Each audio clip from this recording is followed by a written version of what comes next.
الحمد لله وحده، والصلاة والسلام على من لا نبي بعده، صلى الله عليه وعلى آله وسلم.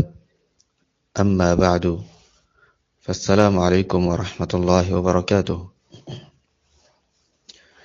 إليني الدرس الثالث. إذا لك لكته لنترى المعتقد الصحيح.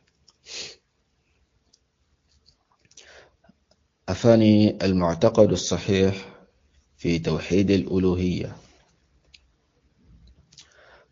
àdìsọ́kàn eléyìí tí ó ní àlàáfíà nípa tawhid al-uluhiyya. àti jẹ́ ká mọ̀ síwájú pé tawhid oríṣi mẹ́ta iná ló wà: tawhid ar-rububiyya, tawhid al-asma'i was-sifat, bákan náà tawhid al-uluhiyya. wọ́n ní pé ma mu'taqadu ahli sunnati fi tawhid al-uluhiyya. kí ni àdìsọ́kàn àwọn ahlu sunnah nípa tawhidu al-uluhiyya?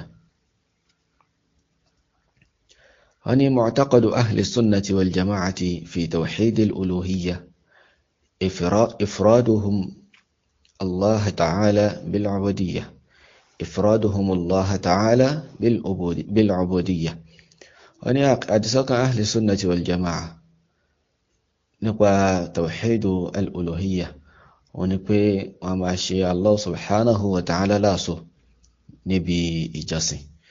wọ́n máa jọ́sìn fún Allah subhanahu wa ta'ala nìkan ṣoṣo. fala ya'buduna ma'a Allahi ilahan akhar.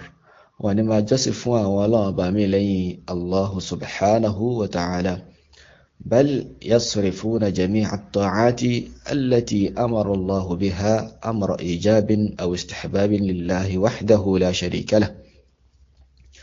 bí kìí ṣe pé wọ́n máa gbé gbogbo ìjọsìn wọn, gbogbo ìtẹ̀lé Ọlọ́run bá subhanahu wa ta'ala tí Allahu jalla wa ala tó fi pa wọ́n láṣẹ, yálà àṣẹ tó pa ó jẹ́ àṣẹ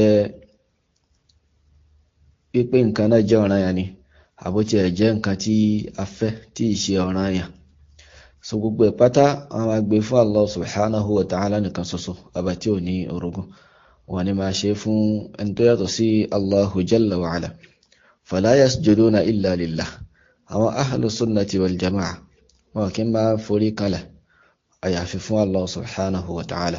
wọ́n yìí tẹ́fẹ́ ní kankan láti fi ṣe ìjọsìn fún náà àyàfi Allahu subhanahu wa ta'ala.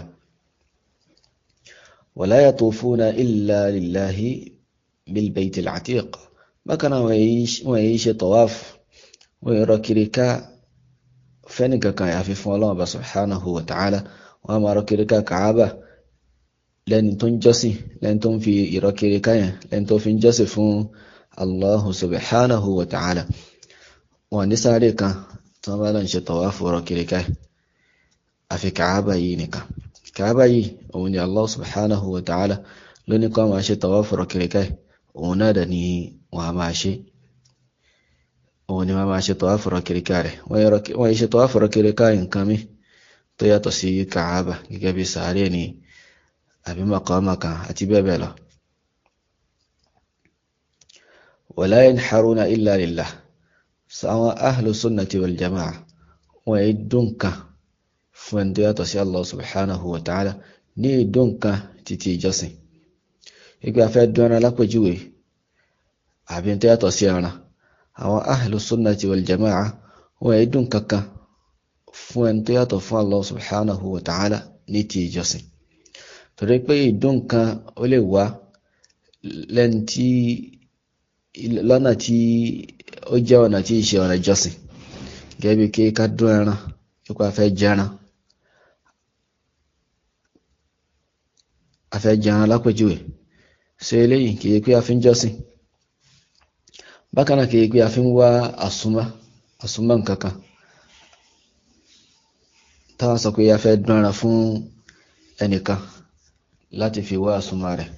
àwọn ahlu sunnati wal jama'a ìdúnran tó bá ti ní àsúnmọ́, ìyẹn ni pé tó bá ti ní ìmá wá àsúnmọ́ èèyàn àbí máa wá àsúnmọ́ nǹkankan, tàbí máa wá ìṣọ́ra lọ́dọ̀ nǹkankan, tó bá ti ní nínú àwọn ahlu sunnati wal jama'a wọ́n máa ń jìnà sí irú ìdún kan bẹ́ẹ̀.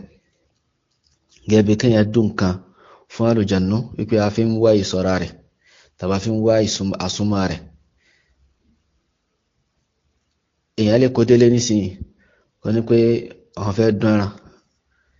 Ìdúnra tó wá fẹ́ dún yìí yóò dùn fún àlùjànnú ni láti fi jẹ́ pé àlùjànnú yẹn kò ní máa ṣe wọ́n ní sùtá nínú ilé náà, bákan náà kò ní máa yọ àwọn ọmọ rẹ̀ lẹ́nu. Ṣé eléyìí ìdúnra bẹ́ẹ̀, ìdún nǹkan gbórí ọ̀nà yìí, ìdún nǹkan tí ó tako ẹ̀sìn Ọlọ́run subhanahu wa ta'ala ni. Ṣé eléyìí dẹ̀ ní inú ṣírkù ló wà, nínú ìmọ̀ amúrogún pẹ̀lú Allah subhanahu wa ta'ala. So tí ìdún nǹkan tó bá ti ní ìwà àsúnmọ́ àti ìmá gbé ní tóbi, ìmá gbé ní ga tó bá ti ní nínú, so Allah subhanahu wa ta'ala nìkan ilé ìtọ́sí.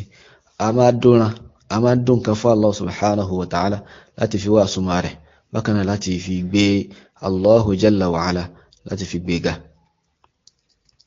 So Allah subhanahu wa ta'ala wọ́n ní pé fasalli li rabbika wanhar, fasalli li rabbika wanhar. Kírun fún Ọlọ́run Ọba rẹ̀ subhanahu wa ta'ala kó sì máa dúnra fún. Máa kírun fún Ọlọ́run Ọba kó sì máa dúnra fún. Bákan náà Allahu jalla wa ala ó sọ nínú Qur'ani pé qul inna salati wa nusuki wa mahyaya wa mamati lillahi rabbil alamin. Wọ́n ní pé máa sọ pé dájúdájú ìrun mi, inna salati, dájúdájú ìrun mi, wa nusuki àti ìdúnkan mi, ìdúnra mi, wa mahyaya wa mamati lillahi rabbil alamin, àti ayé mi àti òkú mi tí Ọlọ́run Ọba subhanahu wa ta'ala ní ṣe, la sharika lah. Ọba yìí kò ní orogún, kò lórogún bí àwọn iṣẹ́ rẹ̀, bákan náà kò lórogún náà àwọn ìjọsìn rẹ̀. So gbogbo nǹkan tó bá ti ń jẹ́ ìjọsìn tí Allah subhanahu wa ta'ala nìkan ní ṣe, bí máa gbé nǹkan náà fún tó yàtọ̀ sí Allahu jalla wa azz, eléyìí ìmáa orogún pẹ̀lú Allahu subhanahu wa ta'ala iná ní ṣe. So ahlu sunnati wal jama'a wọ́n máa dún ara fún Allah subhanahu wa ta'ala láti fi máa jọ́sìn fún, láti fi máa wá súnmọ́ rẹ̀, láti fi máa gbé ga, láti máa fi gbé tóbi. Kí a máa dún ara fún tó yàtọ̀ sí Allah subhanahu wa ta'ala wípé a fi ń wá súnmọ́ nǹkan náà, yálà ó jẹ́ òkúta ni àbí àlùjànnú àti bẹ́ẹ̀ bẹ́ẹ̀ lọ, àbí igi, tàbí kí yẹn ti ń dún ara fún láti máa fi gbé tóbi, láti máa fi gbé àlùjànnú tóbi, láti máa fi gbé ọdún tí ì ṣe ọdún gidi bí ọdún Eégún ni àbí ọdún Ògún àti bẹ́ẹ̀ bẹ́ẹ̀ lọ, kí ẹ máa lọ tájà ẹlẹ́sìrí Ògún, èèyàn fi ń gbé Ògún lárugẹ. So irú ìdún nǹkan báyìí, ìdún nǹkan tí í ṣe ti ẹbọ ni. Dhabhun shirki wa nahrun shirki. Ìmáa dún nǹkan eléyìí tí í ṣe ìmọ̀rogún pẹ̀lú Allah subhanahu wa ta'ala iná nìyẹn. So eléyìí ó jáde kúrò ń bẹ̀ ká dún nǹkan láti fi ṣe èèyàn lálejò. So àlejò wá nísìnyí adú ẹran fún, so eléyìí nǹkan tó dáa ni tí ẹ̀sìn wá sì fẹ́ wípé ká máa pọ́n àlejò lé. Allah subhanahu annabi sallallahu alayhi wa ala alihi wa sallama wọ́n ní pé man kana yu'minu billahi wal yawmil akhir falyukrim dayfah. Ẹnikẹ́ni tó bá nígbàgbọ́ sí Allah subhanahu wa ta'ala àti ọjọ́ ìkẹyìn, kí irú ẹni bẹ́ẹ̀ kó máa pọ́n àlejò rẹ̀, kó máa pọ́n lé. So inú ọ̀nà tí wọ́n lè gbà pọ́n àlejò lé òun ni pé kéèyàn dún ẹran fún láti jẹ, kí ẹ bá ṣe rí nínú ìtàn Ànábì Ibrahim alayhi salatu wassalam. Nígbà tí Allah subhanahu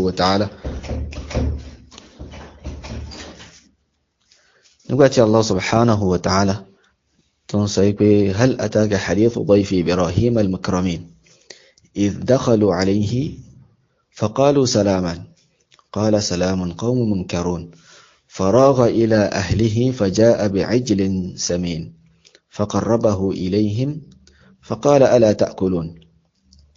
سواء الله سبحانه وتعالى أنفوانير نبا أبوا ملائكة تماشيسيا نبي إبراهيم عليه الصلاة والسلام وبا نبي إبراهيم وباو هو عليه وسلامه Assalamu sí Ànábì Ibrahim alayhi salatu wassalam. So ngbà tí wọ́n ṣe yẹn tán, Allah subhanahu wa ta'ala ní pé Ànábì Ibrahim ó sáré lọ sí ọ̀dọ̀ ará ilé rẹ̀, ó wá mú ẹran ó lọ mú ẹran yẹn pé ó dún ẹran fún àwọn màláíkà faqarrabahu ilayhim ó dún tán ó sì ṣètò rẹ̀ ó wá gbé wá fún àwọn màláíkà so tó ń túmọ̀ sí pé ó fi ṣe wá ní àlejò ṣùgbọ́n ànábì wa Ibrahim alayhi salatu wassalam àwọn ọmọ kí àwọn màláíkà ní àwọn eléyìí àwọn màláíkà dẹ̀ ní wọn kì í jẹun ṣùgbọ́n ànábì Ibrahim alayhi salatu wassalam àwọn ọmọ eléyìí àwọn lérò pé àlejò lásán ni wọ́n nígbà tí wọ́n wá pẹ̀lú àwọ̀ màláíkà so eléyìí ta fẹ́fẹ́ yẹn bẹ̀rẹ̀ wọn náà ní pé èèyàn máa dúnra fún àlejò kò sí nǹkan tí ó burú ń bẹ̀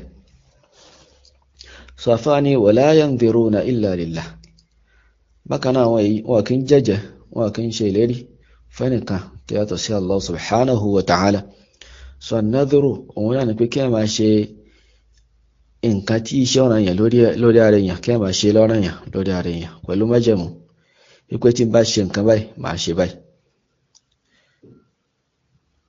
tí n bá pàṣẹ ìdánwò mi máa dúnra fún Ọlọ́run Ọba subhanahu wa ta'ala ìdúnra yìí kì í ṣe ọ̀ràn yẹn lórí rẹ̀ nípìnlẹ̀ ṣùgbọ́n tíṣe tí yẹn ṣe yẹn ṣíṣe nadhuru tí yẹn ṣe nadhuru yẹn ìyẹn ti ṣe ní ọ̀ràn yẹn lórí ara èèyàn nìyẹn sọ̀tún kò ní nadhuru nìyẹn kí yẹn ṣe lọ́ràn yẹn lórí ara èèyàn nǹkan tí ì ṣe ọ̀ràn yẹn nípìnlẹ̀ lórí èèyàn lápèjúwe ẹnìkan ó sáré wọ́n ní pé tóun bá fi lè rí ìwòsàn o wọ́n gbààwẹ̀ fún Ọlọ́run Ọba ní ọjọ́ báyìí so eléyìí nadhuru tó dẹ̀ jẹ́ ọ̀ràn yẹn kí èèyàn pé ẹ̀jẹ̀ náà kéèyàn mú ṣẹ Allah subhanahu wa ta'ala ó yin àwọn ẹrú rẹ̀ kan nínú Qur'an ó yin wọn lórí pé kíni n tó fi yin wọn náà ni pé wọ́n máa pé ẹ̀jẹ̀ wọn tí wọ́n bá jẹ́jẹ́ fún Ọlọ́run Ọba subhanahu wa ta'ala tí wọ́n ṣèlérí pé àwọn ṣe nǹkan báyìí wọ́n máa pé Allah subhanahu wa ta'ala ó ní pé yufuna bin nadhr wa yakhafuna yawman kana sharruhu mustatira àwọn ibadullahi wọ́n máa pé ẹ̀jẹ̀ wọn tí wọ́n bá jẹ́jẹ́ fún Ọlọ́run Ọba subhanahu wa ta'ala tí wọ́n bá ṣèlérí pé àwọn ṣe nǹkan báyìí fún Allahu jalla wa ala wọ́n máa ṣe wọ́n á dẹ̀ máa bẹ̀rù ọjọ́ tí pé wọ́n máa bẹ̀rù ọjọ́ kẹyìn ọjọ́ tí pé aburú ọjọ́ náà wàhálà ìdààmú tó wà ní ọjọ́ náà wàhálà tó fọ́n ká ní tí pé ó kárí gbogbogbò so bákan náà Nabi sallallahu alayhi wa alihi wa sallam ó ní pé man nadhara an yuti'a Allaha falyuti'hu ẹnikẹ́ni tó bá jẹ́jẹ́ tó bá ṣèlérí pé òun tẹ̀lé Ọlọ́run Ọba subhanahu wa ta'ala so ti dọ̀ràn yàn kó ya kí rẹ̀ níbẹ̀ ya ṣe kí rẹ̀ níbẹ̀ kó ṣe nǹkan náà so ìyẹn lérí pé tí nǹkan bá ṣẹlẹ̀ sóhun ó gbààwẹ̀ so eléyìí ó ṣèlérí ó jẹ́jẹ́ pé òun ó ṣe kíni òun ó tẹ̀lé Ọlọ́run Ọba subhanahu wa ta'ala nítorí pé àwẹ̀ yẹn ta'a ni àwẹ̀ tó lóun ó gbà yìí ta'a ni so ó dọ̀ràn yàn lórí ẹni bẹ́ẹ̀ kí ó ṣe so bákan náà an-nadhru èèyàn ò gbọ́dọ̀ ṣe síbi nǹkan tó jẹ́ ẹ̀ṣẹ̀ kí wọ́n sọ pé tóun bá ṣe nǹkan báyìí òun ó ṣe nǹkan báyìí tó jẹ́ tépè nǹkan náà ìṣe Ọlọ́run Ọba subhanahu wa ta'ala ó wà ń bẹ̀ so eléyìí kò tọ́ kí yẹn ṣe nadhuru lórí ma'siyah lórí pé yẹn fẹ́ ṣe Allahu jalla wa ala anabi sallallahu alayhi wa alihi wa sallam nínú hadithu tí mo kà síwájú iná lọ ní pé waman nadhara an ya'siya Allaha fala ya'sihi ẹnikẹ́ni tó bá ṣe ẹ̀jẹ́ tó bá ṣe lérí pé òun ṣe Ọlọ́run Ọba subhanahu wa ta'ala kó má ṣe sí Ọlọ́run Ọba jalla wa ala kí rẹ̀ níbẹ̀ kó má ṣe Allahu subhanahu wa ta'ala tó ń túmọ̀ sí pé an-nadhru níbi àwọn nǹkan tó bá jẹ́ ta'a bí àwọn nǹkan tó bá jẹ́ ìbádà ni bí àwọn nǹkan tó bá jẹ́ ìbádà tí ó sì iṣẹ́ Allah subhanahu wa ta'ala tí ó sì níbẹ̀ bákan náà àwọn ahlu sunnati wal jama'a la yahlifuna illa billah wọn kì í búra àyàfi pẹ̀lú Allah subhanahu wa ta'ala gbogbo tẹ́ ma gbọ́ lẹ́nu wọn ni pé wallahi tallahi billahi Allahun gbọ́ wa rabbil ka'ba wa muqallibil qulub so gbọ́ àwọn kan tí àwọn ahlu sunnah àwọn kan tí wọ́n fi máa ń búra ilé Ọlọ́run Ọba ni wọ́n fi máa ń búra mo fi Ọlọ́run Ọba tó dá Ka'aba mo fi búra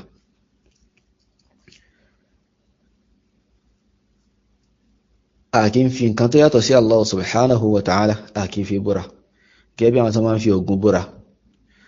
Wọ́n lè mú owó lọ́wọ́ tó jẹ́ coins, wọ́n gèjẹ wọ́n ní Ògún gbọ́. Ẹlòmí ò mú orin dání bí a bricklayer ni, ó mú ṣọ́fẹ̀ dání àbí ọ̀bẹ, yóò gèjẹ yóò ní Ògún gbọ́. So ẹlòmí owó náà ni yóò ní ajé gbọ́ àti bẹ́ẹ̀ bẹ́ẹ̀ lọ. So gbogbo eléyìí nǹkan tí ò tọ́ ni, nǹkan tí ò tọ́ tó ń tako tawhidu al-uluhiyya iná ni. Ànábì sallallahu alayhi wa ala alihi wa sallam wọ́n ní pé man kana halifan falyahlif billahi aw liyasmut.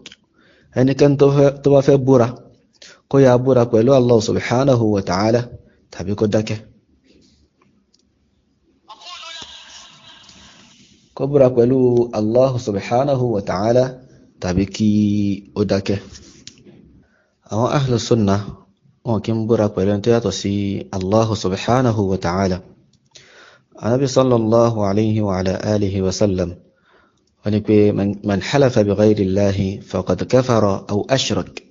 Ẹnikẹ́ni tó bá fi ń búra pẹ̀lú tó yàtọ̀ sí Allah subhanahu wa ta'ala, irú ẹni bẹ́ẹ̀ ó ti ṣe kèfèrí sí Allah jalla wa ala tàbí ó ti ṣe ẹbọ, ẹni kó ti mú orogún pẹ̀lú Allah subhanahu wa ta'ala. Wala yatawakkaluna illa ala Allah. Bákan náà àwọn ahlu sunnati wal jama'a wọn kì í gbára lé ẹnìkankan tó yàtọ̀ sí Allah subhanahu wa ta'ala. Wọn kì í fẹ̀yìntì ẹnìkan, wọn kì í gbójú lé ẹnìkan tó yàtọ̀ sí Allah subhanahu wa ta'ala. Allah jalla wa ala ní pé wa tawakkal ala al-hayy alladhi la yamut alladhi yaraka hina taqum wa taqallubaka fi as-sajidin. Gbára lé Allah ọba al-hayy, ọba ayé, ọba tí kìí kú, ọba tí kò ní kú, ọba tó pé ó rí ọ nígbà tí tó bá ń dìde, yẹni pé tí a bá ń dìde lórí irun, tí a ń lòkè, tí a ń lọlẹ̀. wa taqallubaka fi as-sajidin. Bákan náà yẹn ń ṣe rùkúù, yẹn ń sujud. So Ọlọ́run bá yìí ọba tó ń rí ẹ, òun nìkan ni kí o gbára lé, má ṣe gbára lé tó yàtọ̀ sí Allah subhanahu wa ta'ala. Bákan náà Allah jalla wa ala wọ́n ní pé wa ala Allahi fatawakkalu in kuntum mu'minin. Ọlọ́run bá ní kí ẹ máa gbára lé tẹ́ bá jẹ́ olùgbàgbọ́ òdodo. Ọlọ́run bá yìí nìkan òun ní kí ẹ máa gbára lé tẹ́ bá jẹ́ olùgbàgbọ́ òdodo. A gbọ́dọ̀ gbára lé tó yàtọ̀ sí Allah subhanahu wa ta'ala wípé ìrẹ́ ni bẹ́ẹ̀ o, a gbára lé lórí pé yóò ṣe wá ní àǹfààní kan àbí yóò mú aburú kan, yóò mú kúrò fún wa. So Allahu jalla wa ala nìkan lè máa ń gbára lé lórí ojú ọ̀nà báyìí. Pàápàá jùlọ níbi àwọn nǹkan tí pé kò sẹ́ni tí ó lágbára láti ṣe fún yà àyàfi Allah subhanahu wa ta'ala. A gbọ́dọ̀ gbára lé ẹlòmíì tó yàtọ̀ sí Allah subhanahu wa ta'ala lórí irú àwọn nǹkan báyìí.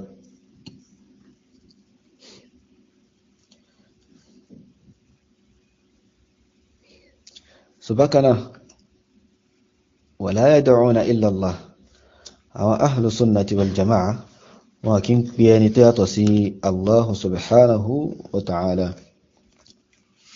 Ọlọ́run bá nìkan òun ni wọ́n máa pè tó bá ń bùkátà nǹkan. Allahu jalla wa ala nìkan òun làwọn ahlu sunnah òun náà ni wọ́n máa ń pè. Allah subhanahu wa ta'ala ni wa anna al-masajida lillahi fala tad'u ma'a Allahi ahada. Dájúdájú gbogbo àwọn masajid tí Ọlọ́run bá ní ṣe, ẹ má ṣe máa pè ẹni tó yàtọ̀ sí Allah subhanahu wa ta'ala. Masajid nínú àyà yìí ìtumọ̀ méjì náà lónìí. Ìtumọ̀ aláwọ̀kọ́ òun ni àwọn amákinu sujud, amákinu salah, àwọn àyè tá ti ń ṣe salat, tá ti ń kírun, àwọn mọ́ṣálásí wa. So àwọn àyè yìí tí Allah subhanahu wa ta'ala nìkan ní ṣe, ẹ má ṣe máa jọ́sìn fún ẹni tó yàtọ̀ sí Allah subhanahu wa ta'ala níbẹ̀. Bákan náà ìtumọ̀ kejì tí al-masajid tó ní òun ni a'dha'us sujud, àwọn oríkèé tí a fi ń ṣe sujud, iwájú orí wa, tẹ́lẹ̀wọ́ wa, oríkún wa méjèèjì àti bẹ́ẹ̀ bẹ́ẹ̀ lọ nínú àwọn nǹkan ta fi ń ṣe sujud fún Allah subhanahu wa ta'ala, ta fi ń tẹ̀ fún Allah subhanahu wa ta'ala. So àwọn àyè yìí tọ́lọ́wọ́ bá ní ṣe fala tad'u ma'a Allahi ahada, ẹ má ṣe máa fi wọ́n tẹ̀ fún ẹlòmí, ẹ má ṣe máa fi wọ́n ṣe sùjúdù fún ẹni tó yàtọ̀ sí Allah subhanahu wa ta'ala lẹ́ni tí ó ń ṣe ìjọsìn. So látara eléyìí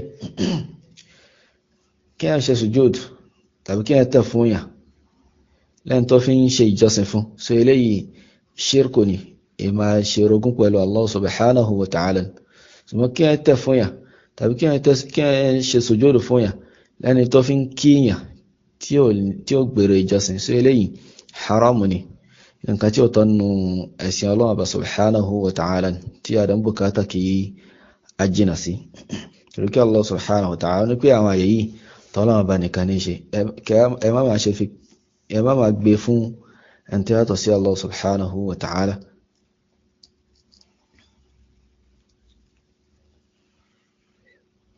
bákan náà Nabi sallallahu alayhi wa ala alihi wa sallam wọ́n ní pé tó báyìí kó wọ́n pa ẹnìkan láṣẹ pé kó máa tẹ̀ fún ẹnìkan ni, ìyàwó ló wọ́n bá pa láṣẹ pé kó máa tẹ̀ fún ọkọ rẹ̀, tó wọ́n bá pa láṣẹ, tó wọ́n bá pa ẹnìkan láṣẹ kò dẹ̀ pẹ́ nìkan kan láṣẹ, so eléyìí ó túmọ̀ sí pé àbùkátà láti máa ṣe nǹkan yìí fún ẹnìkankan, torí pé nínú àwọn nǹkan tí a máa fi ń ṣe ìjọsìn fún Allah subhanahu wa ta'ala iná ni.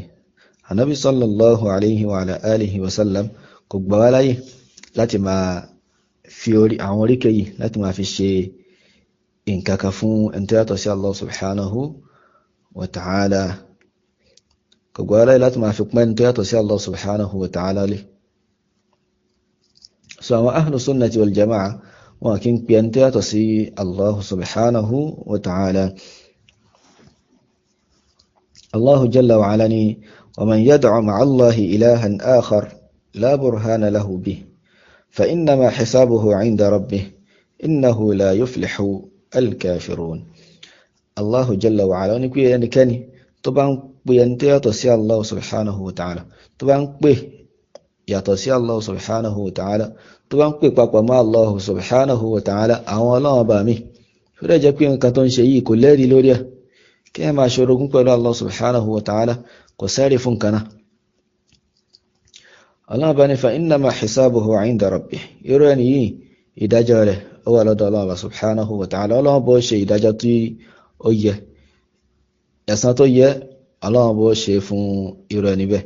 innahu la yuflihul kafirun, innahu la yuflihul kafirun, dájúdájú àwọn kèfèrí wọn ní là lọ́dọ̀ Ọlọ́run bá, wọn ní ṣoríire. tó ń túmọ̀ sí pé Allah subhanahu wa ta'ala ó ń pè ẹni tó bá ń pè ẹni tó yàtọ̀ sí Allah subhanahu wa ta'ala, ó ń pè wọ́n ní, ó ń pè ẹni bẹ́ẹ̀ ní káfír, ó ń pè ní kèfèrí, ẹni tó ń ṣe àgbàgbọ́ sí Allah subhanahu wa ta'ala. so ad-du'a ibada ni, ìjọsìn ni, gẹ́gẹ́ bó ṣe wà nínú hadith annabi sallallahu alayhi wa ala alihi wa sallam tó sọ pé ad-du'a huwa al-ibada, àdúà tẹ̀rí ibada ni, kí a máa pè Allah subhanahu wa ta'ala ibada ni. Ọlọ́run bá dẹ̀ ní a máa bínú tí àwọn ẹrú rẹ̀ tí wọ́n bá pè. gẹ́gẹ́ bí Allah subhanahu wa ta'ala wọ́n ní pé wa qala rabbukum ud'uni astajib lakum إن الذين يستكبرون عن عبادتي سيدخلون جهنم داخرين. الله سبحانه وتعالى نقول ادعوني أما قمي أما داجوي جس أدعوني أما داجوي ركمينك أستجب لكم إما دايلون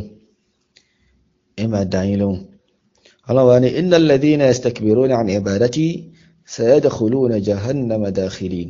فهذه بأدعاني الله سبحانه وتعالى ló ń sọ ọ́bọ̀ wọ́n ní pé dájúdájú àwọn tó bá ń ṣe ìgbéraga kúrò níbi ìjọsìn èmi Ọlọ́run bá, ìyẹn ni pé Allah subhanahu wa ta'ala ó pe du'a yìí ó pe ní ìbádà níbi, ní pé àwọn tí wọ́n bá ń ṣe ìgbéraga kúrò níbi máa pè mí Ọlọ́run bá subhanahu wa ta'ala an ibadati, kúrò níbi ìjọsìn èmi Ọlọ́run bá subhanahu wa ta'ala. so ad-du'a ìbádà ni, gẹ́gẹ́ bí Allah subhanahu wa ta'ala bí ó sọ fúnra ẹ̀ nínú àyà yìí. ó ní àwọn tí wọ́n bá ń ṣe ìgbéraga tí wọ́n pè Allah subhanahu wa ta'ala sayadkhuluna jahannama dakhirin, àwúrò àwọn ènìyàn وجهنم يعني يقره الله بوف واسنو جهنم لاني يقره تواني جمن كك صافواني هذا هو توحيد الألوهية سيلي تيا شايس واجي هنا نتي أنكوني توحيد الألوهية قال تعالى الله سبحانه وتعالى ونكوي واعبدوا الله ولا تشركوا به شيئا أما جسف الله سبحانه وتعالى أما شمورغون قالوا الله سبحانه وتعالى